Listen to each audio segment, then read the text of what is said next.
John J. Mearsheimer is one of the foremost figureheads in international relations today using the realist approach.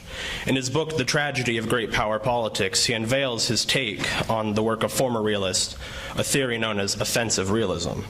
Other than The Tragedy of Great Power Politics, Mearsheimer has written 4 other books. In 1983, he published Conventional Deterrence. This won the Edgar S. Furness Jr. Book Award. 5 years later, he published Little Heart and the Weight of History. I've already mentioned The Tragedy of Great Power Politics, but I did not mention that it won the Joseph Lepgold Book Prize. In 2007, Mearsheimer and Stephen Walt published The Israel Lobby and U.S. Foreign Policy. It is a New York Times bestseller.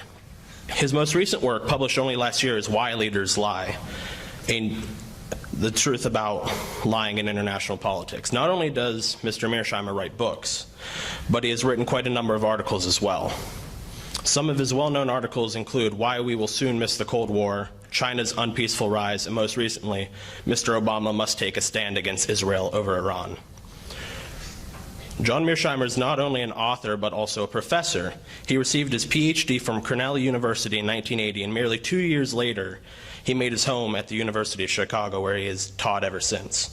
He is the R.Wendell Harrison Distinguished Service Professor of Political Science and the co-director of the program on international security policy. Some of the courses he offers include Foundations of Realism, Liberalism, and American Foreign Policy, and Nationalism in the Age of Globalization. A figure such as Professor Mearsheimer is surely to attract attention. Most recently, an article titled Why John J. Mearsheimer is Right About Some Things was published in The Atlantic by Robert Kaplan, a national correspondent for The Atlantic and a senior fellow at the Center for New American Security. The article details intricacy of offensive realism, the China-U.S. relationship, and the reactions to some of Professor Mearsheimer's works. The author cites the intellectual acuteness demonstrated by Professor Mearsheimer by stating, even as Mearsheimer is attacked whenever he publishes something, a recent book on why diplomats are forced to lie, or a recent essay decrying both liberal and neoconservative imperialism, he breaks new ground. And now, without further ado, I present to you the man I just described, Professor John Mearsheimer.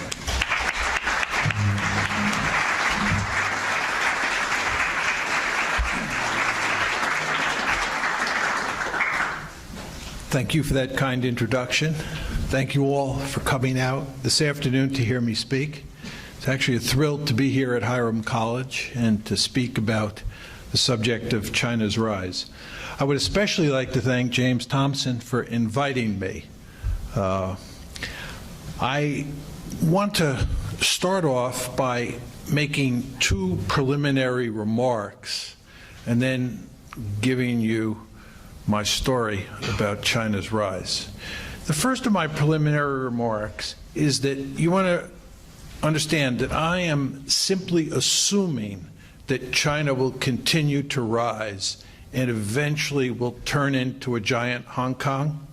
I'm assuming that China will grow over the next 30 years, something like it's grown over the past 30 years.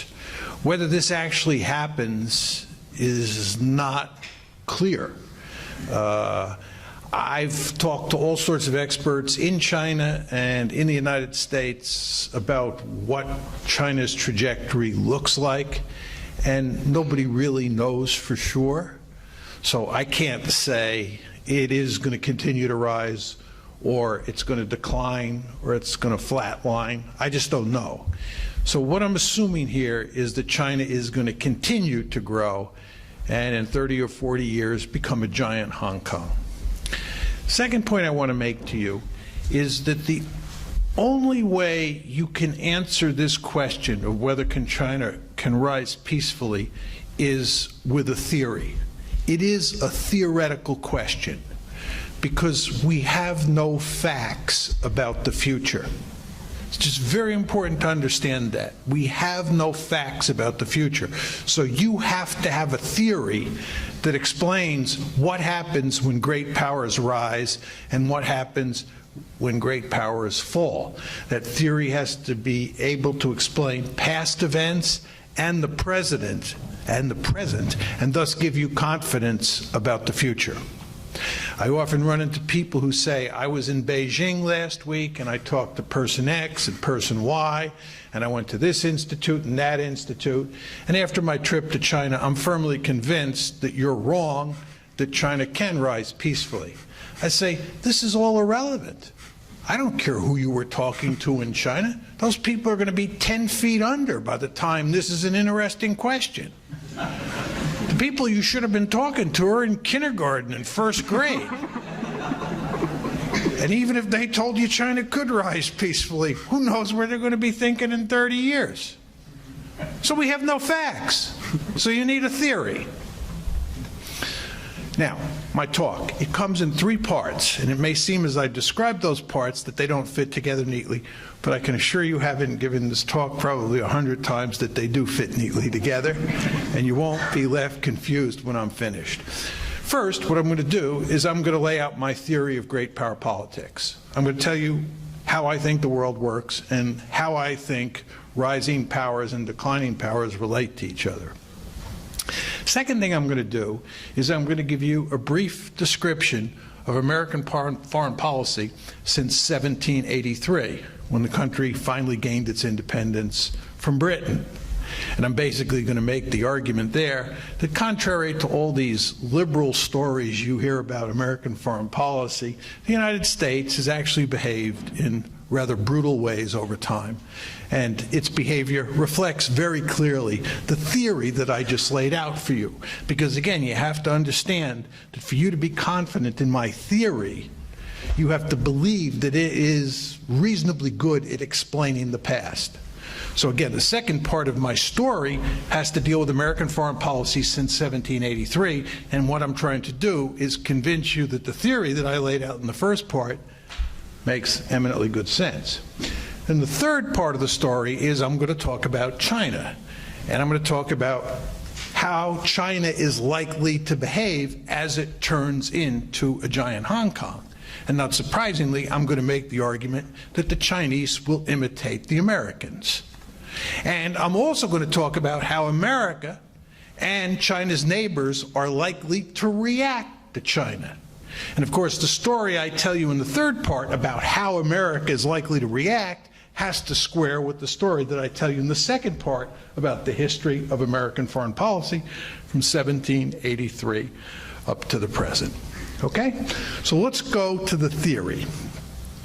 My theory of international politics, as most of the students in the audience know, is based on 5 simple assumptions about the world. And I think that each one of those assumptions individually is not very controversial. But what you do is you take those 5 assumptions, you put them into the blender, you hit the on switch, and you mix them up, and you get a pretty nasty world. Now, what are the 5 assumptions?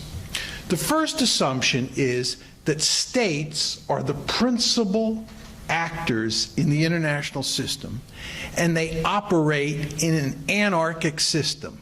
Or to put it slightly differently, they operate in anarchy. Anarchy, as many of you know, does not mean murder and mayhem. Anarchy is simply the opposite of hierarchy. It means that there's no higher authority that sits above states. States are like pool balls on a table. That's what anarchy is. It's an ordering principle. So my first assumption is that states are the principal actors and they operate in an anarchic environment. Second assumption is that all states have some offensive military capability. They have some ability to attack their neighbors. Obviously, how much offensive capability a state has varies across space and time. The United States obviously has one heck of a lot of offensive capability. Luxembourg obviously has remarkably little offensive capability.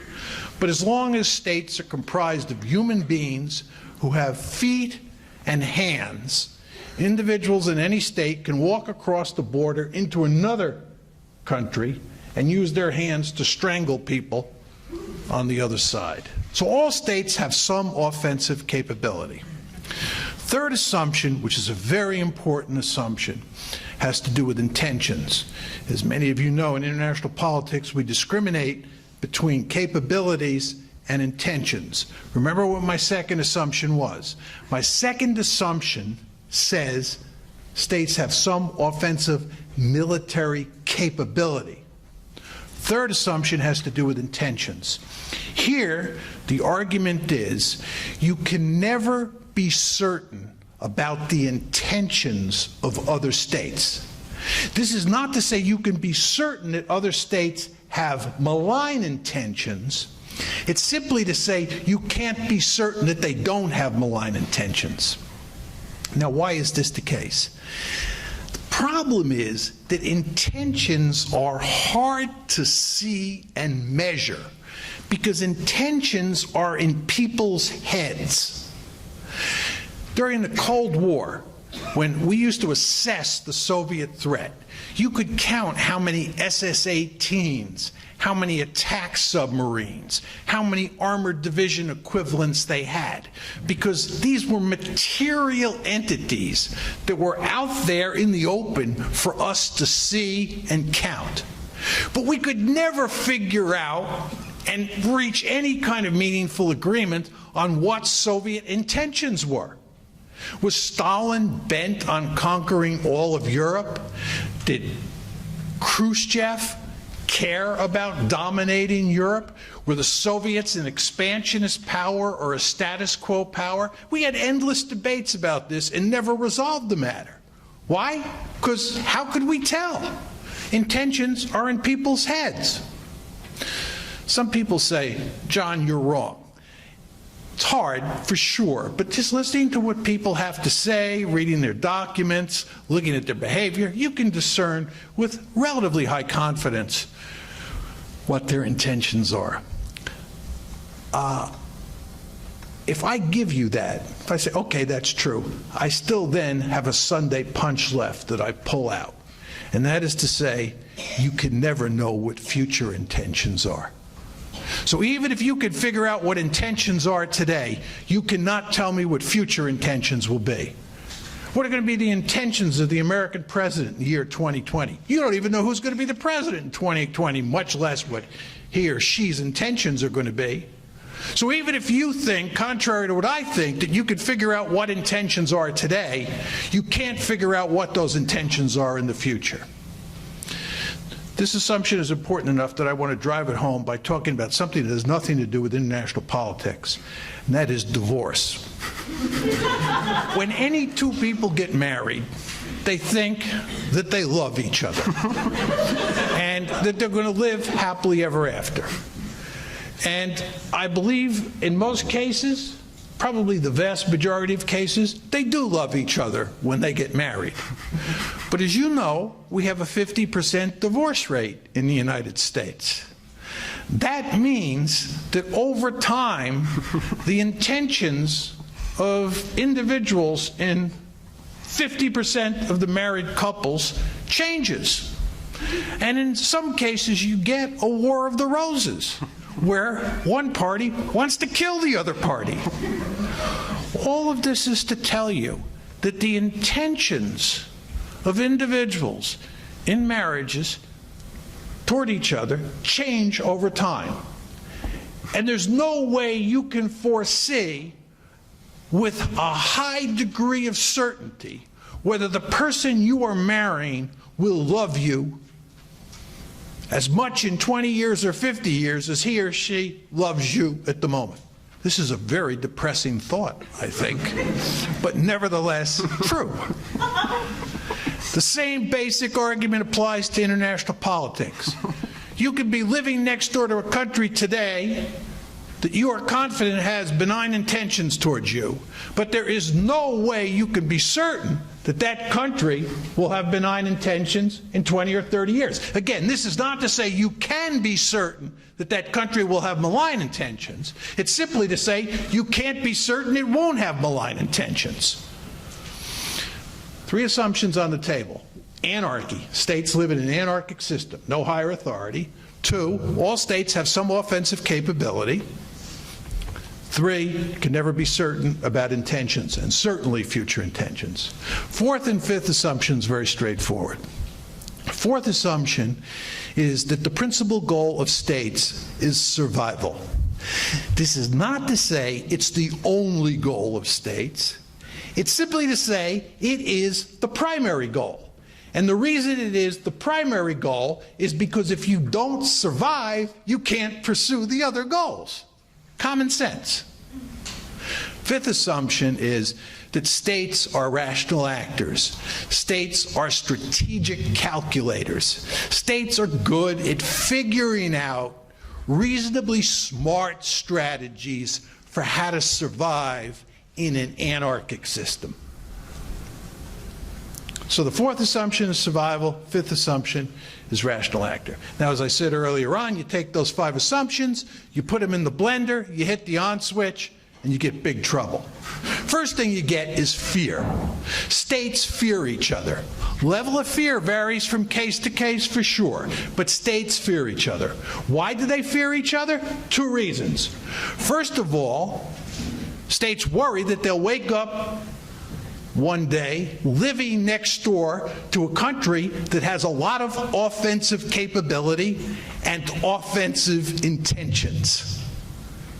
You worry that you'll end up next door to Imperial Germany or Nazi Germany or Imperial Japan.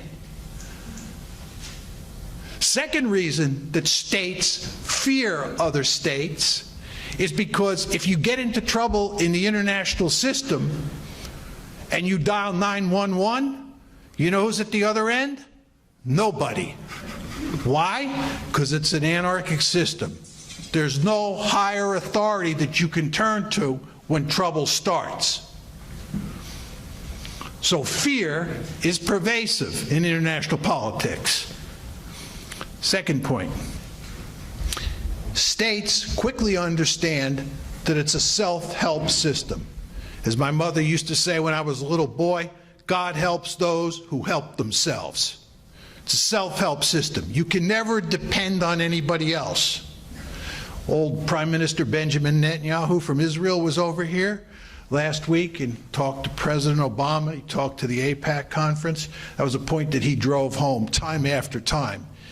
Right. Israel, in the end, has to take care of itself. It can only depend so much on the United States. I found this hardly surprising. And this is a viewpoint that's not peculiar to Israel.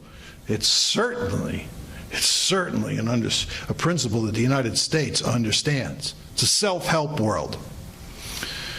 Third form of behavior that you get when you mix up those assumptions is that states, in this world where they fear each other and they understand it's a self-help world, they quickly conclude that the best way to survive, and remember survival is your principal goal, is to be very powerful. To put it in colloquial terms that I grew up with in New York, it's to be the biggest and baddest dude on the block. Because when you're really big and bad, nobody screws around with you. In the playgrounds of New York City where I operated, if you were Joe Frazier, nobody would dare fool around with you. If you were John Mearsheimer, you were in trouble. You want to be big, you want to be powerful. How many of you go to bed at night worrying about Canada or Mexico or Guatemala attacking the United States? Right? The point is you want to have weak neighbors. You want to live next door to Imperial Germany? You want to live next door to the Soviet Union? Or would you rather live next door to Costa Rica or Canada? It's an open and shut case. See, you never think about this, but the point is you want to be the biggest and most powerful state in the system. To put it in social science speak, you want to be a hegemon. You don't want to be a hegemon because you're a bully or you like beating up on other states. That's not my point. My point is that the best way to survive in an anarchic system where you can never be certain about the intentions of other states is to be a hegemon. Because then nobody can fool around with you. Because then you're Joe Frazier. It's the best way to survive. Makes good sense, I'm sure, to almost all of you. Now, let me unpack what it means to be a hegemon. And this is very important. I do not believe, given the size of the planet and given all the water on that planet, that any state can be a global hegemon. The planet is just too big. And I believe, by the way, one of the reasons the United States has gotten itself into a whole heck of a lot of trouble since the Cold War ended is because it lived under the illusion that it could be a global hegemon. Can't do it. What you can do is be a regional hegemon. You can dominate your region of the world. In the American case, we dominate the Western Hemisphere. Imperial Germany tried to dominate Europe. Imperial Japan tried to dominate Asia. You can dominate your area of the world. So my first line of argument is that states seek regional hegemony. My second line of argument is that they want to make sure that they do not have a peer competitor. That means, in plain English, they want to make sure that no other state dominates its region of the world the way, say, the United States dominates the Western Hemisphere. Now, the question you want to ask yourself is, why don't we relax about the rest of the world? Why do we care about peer competitors? Why do we want to make sure that no other country dominates its region of the world the way we dominate the Western Hemisphere? The answer is that that country would then be free to roam. And you're saying to yourself, what is he talking about, free to roam? Most of you have never asked yourself this question, I'm sure. Why is it that the United States is wandering all over the globe, sticking its nose in everybody's business, telling every country it can do this, it can do that, using military here, there, and everywhere? Why is that the case? One of the principal reasons is because we are free to roam. And we are free to roam because we have a hemisphere that's filled with militarily weak countries that do not challenge us. We have no security threats on our home front, so we are free to roam. Our great fear is that if a country dominates Europe or Asia, or both, which we refer to as Eurasia, that country will be free to roam, and it will roam into our backyard. And we don't want anybody roaming into our backyard.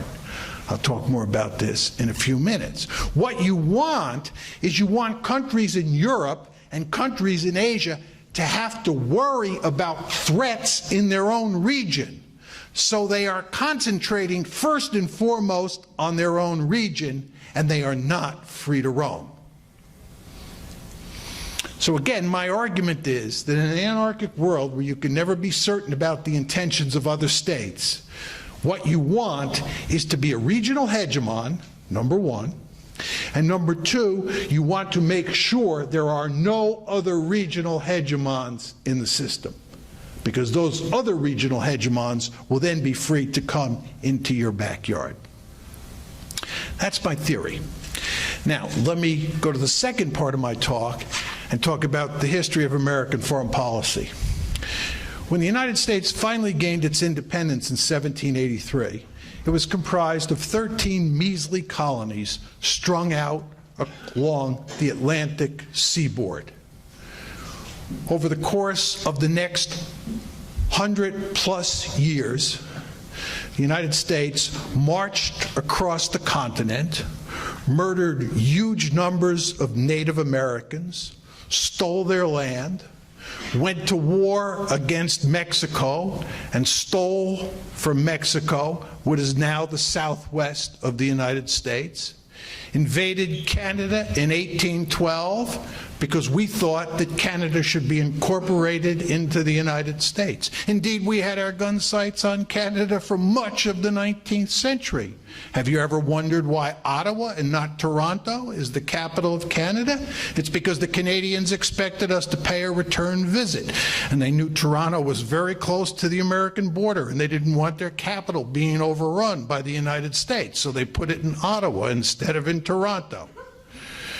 We would have moved into the Caribbean and probably into Mexico and stolen more territory down there and made that part of the United States. The only reason we didn't do it was because of the slavery issue. As most of you know, there were huge numbers of slaves in the Caribbean because of the sugar industry, and the northern states in the United States did not want any more slave-holding states admitted to the Union. We had a voracious appetite for conquering territory, and we were perfectly willing to murder huge numbers of people who got in our way. It's no accident that Adolf Hitler admired us greatly. He said, "This is a country that knows how to create Lebensraum." He was correct. Second thing that we did was we got the European great powers out of the hemisphere.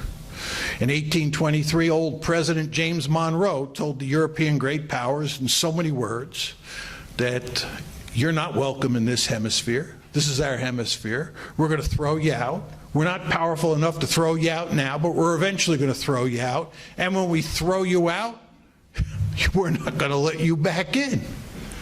Some of us in the audience are old enough to remember when the Soviets used to put troops in Cuba during the Cold War. It drove us stark raving crazy. Who are these people to put troops in our hemisphere? This is unacceptable. We run the Western Hemisphere. Other great powers from places like Europe and Asia are not allowed to come into this hemisphere with military forces. This is not acceptable. It's what the Monroe Doctrine is all about. What I'm telling you is that the United States went to great lengths to create regional hegemony. We finally achieved it in roughly 1900. One, through Manifest Destiny. Manifest Destiny is where we marched across the continent and created what is today the continental United States. And number two was with the Monroe Doctrine, which is where we threw the European great powers, all of them out of the hemisphere, and told them they were not welcome here. That's what American foreign policy was all about. We went out of our way, we meaning the Founding Fathers and their successors, to create a very powerful state in this hemisphere, and for good old-fashioned security reasons. And by the way, the Founding Fathers and their successors were well aware of the great dangers of allowing the United States to break up and to form two different great powers that would then compete with each other. It's one of the reasons, by the way, we moved from the Articles of Confederation to the Constitution. We wanted to create one consolidated single state that dominated the Western Hemisphere for security reasons. As I told you, great powers, according to my theory, have a second mission in life, and that is to make sure that you have no peer competitors. Fortunately, during the 19th century, when we were creating regional hegemony, there were no peer competitors either in Europe or in Asia. But by the early 20th century, soon after we had achieved regional hegemony, the first potential peer competitor appeared on the scene. That was Imperial Germany, followed by Imperial Japan, followed by Nazi Germany, and then followed by the Soviet Union. As all of you know, the United States played a key role putting all four of those potential peer competitors on the scrap heap of history. We intervened in World War I at the critical moment to help finish off Imperial Germany, and then we went to great lengths to defang it via the Versailles Treaty in 1919. We played the key role in defeating Japan in World War II, and we played a secondary role in defeating Nazi Germany in the Second World War. And then, of course, we played the principal role in containing the Soviet Union during the Cold War, and when it looked like the Soviet Union was about to go down the toilet bowl, we ushered them down it. And when the Cold War ended, the first Bush administration, this is George H.W. Bush, made it very clear that we were number one in the world and we planned to stay number one. Of course, we rarely talk like that because we've come up with all this liberal poppycock that's designed to convince Americans and people all around the world what a noble country we are and how we never do anything bad, and it's only those other countries that cause trouble, and if they were all just like us, we'd live happily ever after. But you're all sophisticated enough to know that that is poppycock. That's not how the way the United States operates. The United States is a ruthless great power. It always has been, and it always will be. Right. So we played a key role. We played a key role in destroying those four potential peer competitors, and as I said, we went to great lengths to establish hegemony in this hemisphere. Now, this brings us to the third part of my talk. How do you think China will behave as it turns into a giant Hong Kong? Well, my argument is very simple. It's going to behave just the way the United States has behaved over time. And by the way, the Chinese would be crazy not to behave that way, for the same reason we would have been crazy not to behave the way we did behave. I want to ask you, do you think that China is going to be interested in making sure that it is the most powerful country in all of Asia? Of course it is. If you say to the Chinese, you have two choices. You can live in a world where Japan is 4 times more powerful than you, or you're 4 times more powerful than Japan. Which one do you take? It's not even an interesting question. The Chinese remember what happened the last time they were weak. The Chinese, by the way, are real realists. Right? I have real trouble in the United States when I talk to audiences because liberal ideology has so thoroughly infected the minds of most Americans that many of them have convinced themselves that that's how the world works. But when I go to China, as I say when I get up before audiences, it's good to be back among my people.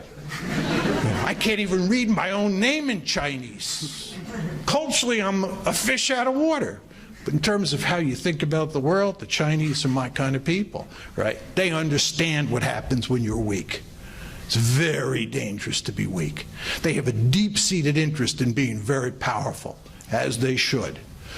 So you can rest assured that they're going to go to great lengths to maximize the amount of relative power that they control in Asia. What about the Monroe Doctrine? You think the Chinese are going to be happy about the fact that the United States operates right off their coast with the American Navy, with American aircraft? You think that's not going to bother them? It bothers us. Drives us stark raving crazy, as I told you. But it's not going to bother them, right? My mother told me when I was a little boy, what's good for the goose is good for the gander. And that applies here. I'm China, I'm big, I'm powerful. I'm going to do everything I can to push Uncle Sugar as far away as possible. And if I can get Uncle Sugar all the way out of Asia, I'll do it. I don't think they'll eventually be able to do it, but I think they'll try. The same way we had the Monroe Doctrine. Don't you think they're going to have a Monroe Doctrine? Oh, by the way, do you know that the Japanese in the 1930s had a Monroe Doctrine of their own? Surprise of surprises. The Japanese didn't like the Americans or the Europeans running around in their backyard. Of course not. You know, the Chinese have been acting up over the LOC and over the South China Sea. We could already begin to see hints of the fact that they don't like our Navy right off their coast. This is hardly surprising at all. Right? So what am I telling you? What I'm telling you is the Chinese are going to imitate us, and they're going to try to dominate Asia. This is not to say they're going to go on a rampage. As you know, we're not going on a rampage here in the Western Hemisphere. We're not, you know, sort of rearing up the engines to take over Mexico or Guatemala or Brazil. It's not what you do. What you do is you dominate. You write the rules. America writes the rules. And we tell people you obey the rules or you'll pay a god-awful price. Most of you students are too young to remember when Boutros Ghali ran the United Nations. He got uppity with us. He wouldn't follow our rules. We threw him out on his ear and put in Kofi Annan. We write the rules at the UN. And if we don't like the rules, we either ignore them or rewrite them. That's what being America is all about. We're very, very powerful. The Chinese will do the same thing in Asia. They will write the rules, if they can. Again, we're assuming they become a giant Hong Kong. They're going to throw their weight around the same way we throw our weight around. I don't know how many of you have been to Latin America. Go down there and talk to people in those countries about how they view the United States. They don't think we're this wonderful liberal country that most Americans think we are, because they're at the other end of the rifle barrel. And it looks a lot different when you're at the other end of the rifle barrel. Anyway, so my point to you is the Chinese are going to try to dominate Asia, according to my theory.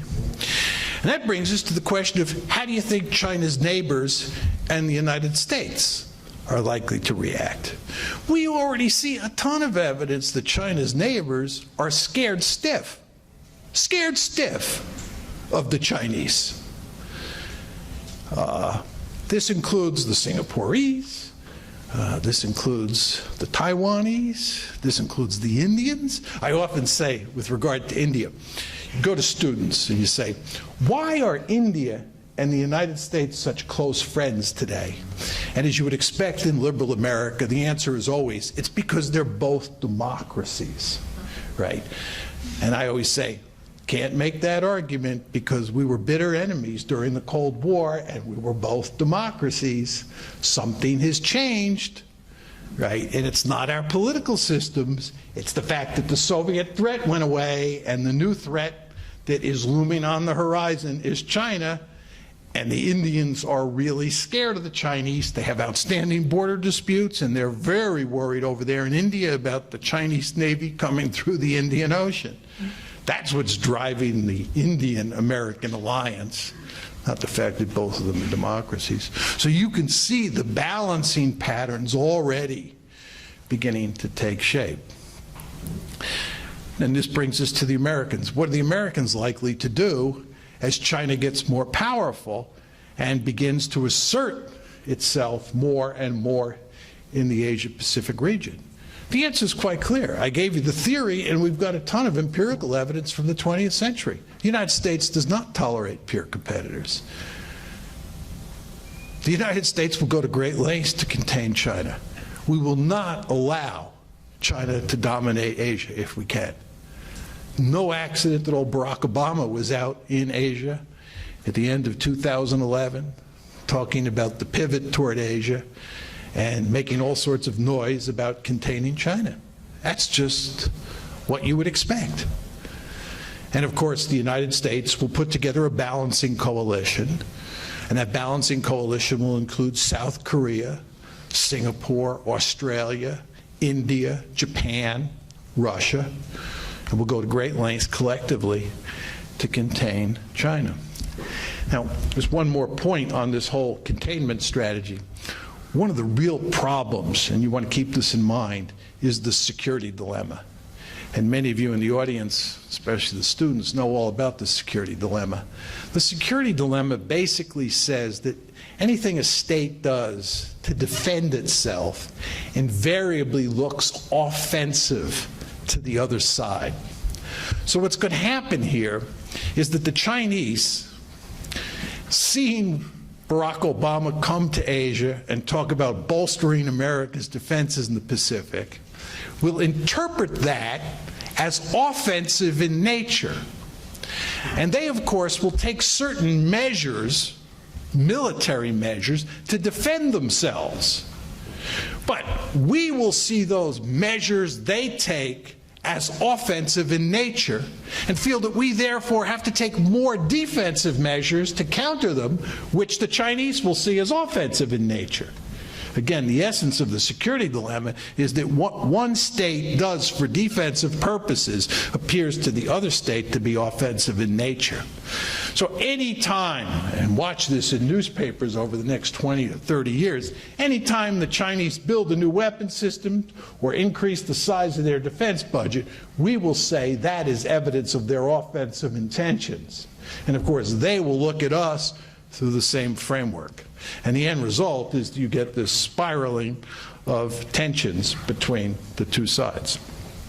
So, my bottom line is that if China turns into a giant Hong Kong, it will imitate the United States, and it will attempt to dominate Asia the way the United States dominates the Western Hemisphere.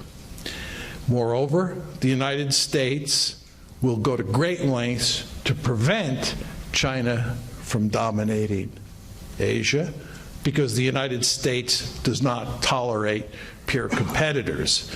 This all will lead to an intense security competition between the United States and China, which will have a very real potential for war between them. Let me conclude by pointing out that, as I said in the very beginning, my argument is based on a particular theory of international politics. There's no way you can predict what you think will happen with regard to China's rise without a theory. So the story I have told you tonight is built around my realist theory of international politics. However, as many of you know, our social science theories, all of them, are imperfect instruments.